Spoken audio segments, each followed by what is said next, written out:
All right. We will now look at the new polling results after the debate to see what kind of a bump Kamala Harris got. And then we'll talk briefly about J.D. Vance and the Haitian migrants and the lies that he's told that he openly recognized and the fallout from that. There was this brand new poll from ABC News and Ipsos which showed Kamala Harris up by 6 points over Donald Trump among likely voters. So what's the problem for the Harris campaign then, you ask? Well, with us now, CNN senior data reporter at an undisclosed location somewhere. I don't know. Oh, you're still right here? Harry's at an undisclosed location to explain to us why this poll in and of itself isn't either A, surprising, or B, that great news for Harris. Explain. All right, so, it's not that surprising, Mr. Berman, from my undisclosed location. You'll never guess where I am. So take a look here. National polls in the last month, including leads within the margin of error. Look, Kamala Harris leads in pretty much every single national poll. She's led in 9 of the polls that have been released over the last month. Trump has just led in 1 national poll over the last month, and we've had 1 tie. So the fact that a national poll shows Kamala Harris ahead, not really much of a surprise because, John, pretty much all of them do. And the thing is, Harry, thanks to the founding fathers, this isn't a national election exactly, is it? Oh, now you're suddenly behind me. You keep on moving. There's Harry, still in an undisclosed location, but at least virtually behind me, making me very nervous. All right, Harry, talk to us about what the states look like, the battleground states. Yeah, so look, this is about the Electoral College, right? So let's take a look at the average margin. Nationally, Harris is ahead in the average poll by 2.5 points. But look in those 7 key battleground states, Arizona, Georgia, Michigan, Nevada, North Carolina, Pennsylvania, and Wisconsin. Harris is only ahead by 0.3 points, John. So the bottom line is, in those 7 key battleground states, it's a significantly tighter race than it is nationally, John. So Al Gore and Hillary Clinton are calling right now, Harry, asking what the chances are that Harris could win the popular vote but lose in the Electoral College. Okay. So basically, you note that 2.5-point lead nationally here, right? Okay, Harris's chances, if she wins the popular vote by 2 to 3 points, the chance she wins the Electoral College is only 53%. The bottom line is, once you have to get all the way north to about 3 to 4 points for Harris to have a clear chance, the clear majority chance of winning the Electoral College. If she only wins by less than 2, look at that. Only a 23% chance of winning. Right now, Harris is right now in that danger zone where basically about half the time, given that popular vote margin nationally, she would win. And so here's the situation. Chance Harris wins the popular vote at this point is about 70%, but the chance she wins the Electoral College is only about 50%. So the bottom line is, at this hour, John, there's about a 20% chance that Kamala Harris wins the popular vote, but actually loses in the All my Facebook aunts are posting this video. Who really are the MAGA people? Love that. Electoral College. So we could be heading towards one of these splits that we saw in 2016 and in 2000, whereby one candidate, Kamala Harris, wins in the popular vote but loses in the Electoral College. Basically, at this hour, we're right in that sort of weird middle zone where we honestly don't know what's going to happen based upon the popular vote, and that is why those national polls that show Kamala Harris ahead, at this point, really don't matter that much. Harry Yenton, thank you so much wherever you are. Stay safe, my friend. And Sarah. Continuing the conversation, she's right here with me. I do not have to search around. CNN political commentator and battleground host S.E. Cupp. The post-debate polling you saw there from Harry, a sign of something in the future, or the post-debate bump that everyone was expecting? This race was, is, and always will be very, very close. And that's why we're looking so narrowly at these swing states, and within the swing states, very specific voters, independent, undecided, moderate voters. And so the name of the game here is not complicated, it's not confusing, it's real clear. Both campaigns have their bases. They both need to reach these voters. Right. The bases will come out and vote. They're there. It's right. the other undecideds and the independents. Today, Vice President Kamala Harris will be in Washington focusing on building union support. She's set to hold a roundtable with labor leaders at the Teamsters. CNN seems like a fun place to work when they're not covering genocide. No, it's not. Oh, it's not.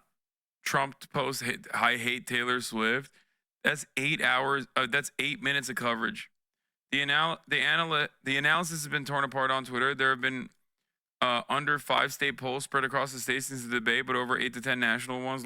Lots to know. More soon. More polls coming in an hour, by the way. All right, let's do. I want to watch the fucking. Oh, couple things I want to say. 80% say that Trump's comment about immigrants eating pets is weird.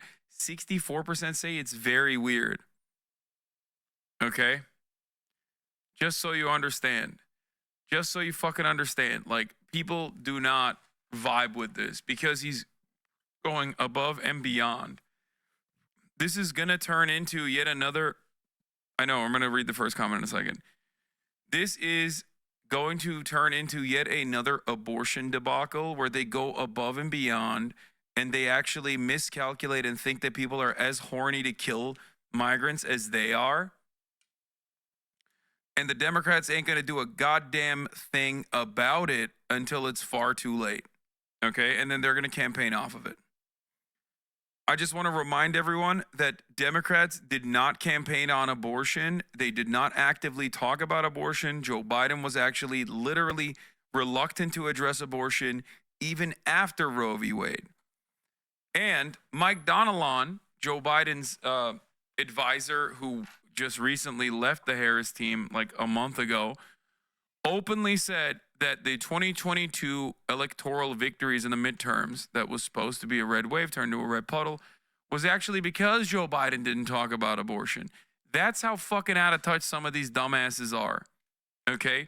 The abortion defense was the only reason why. The abortion defense was the only fucking reason why that the Republicans didn't wipe the goddamn floor with the Democrats. Okay? What's also alarming to me about all of this is that Kamala Harris has a real easy gimme here in terms of like a fucking statement about how immigrants are the backbone of America, that we are all children of immigrants and grandchildren of immigrants. Kamala Harris herself is literally the product of 2 immigrants. Okay? So the fact that she's not even like making a statement about this is honestly alarming. It's alarming for 2 reasons. Okay? Reason number one, it's alarming because it, one, totally shows that they don't give a fuck about migrants at all, even a little bit. Okay? Reason number 2 is they are that oblivious. They are that fucking oblivious. They are that oblivious to the reality that like the broader electorate sees this stuff and reads it as like at the least very weird and and I would say a non-zero, like a decent amount of voters across the board see it as just like objectively racist. Okay? 44% of Republicans think it's very weird. 44% of Republicans, okay? 44% of Republicans think the statement, immigrants are eating the dogs, the people that came in, they're eating the cats, they're eating the pets of the people that live here.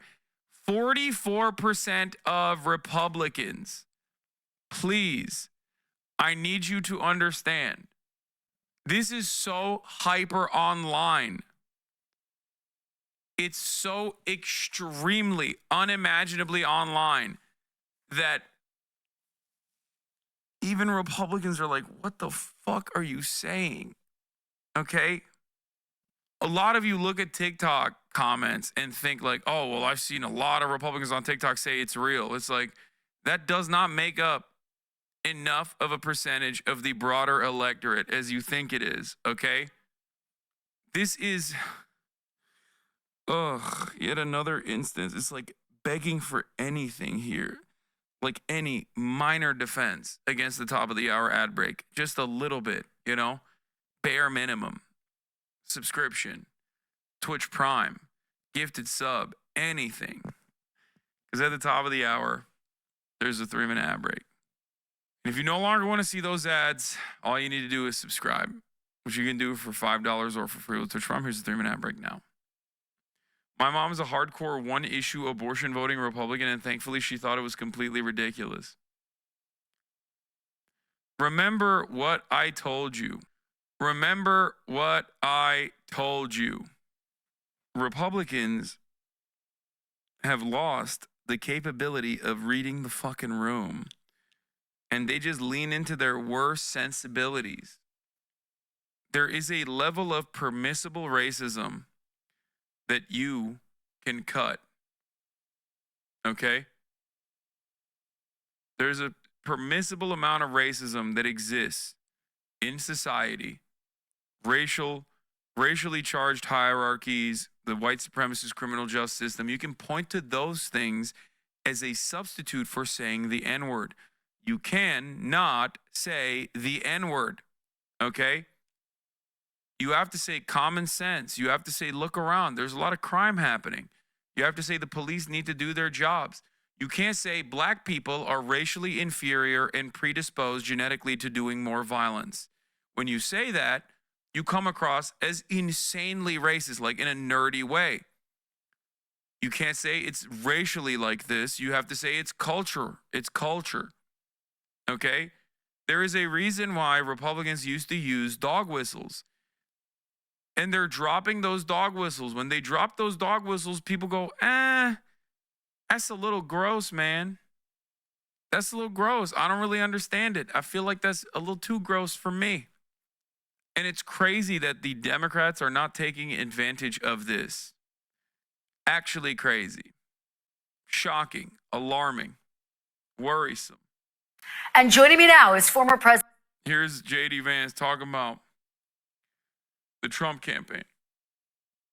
I just talked to my normie coworkers about this and how the anti-immigrant messaging completely fucked the UK from getting Brexit passed, and how placating the right serves no productive purpose because everyone now hates Brexit.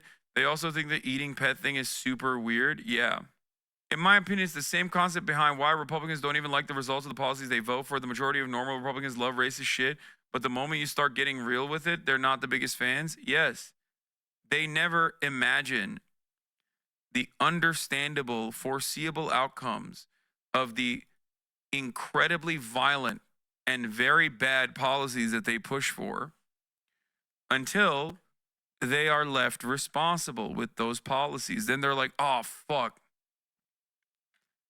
Oh, fuck. How do we get here?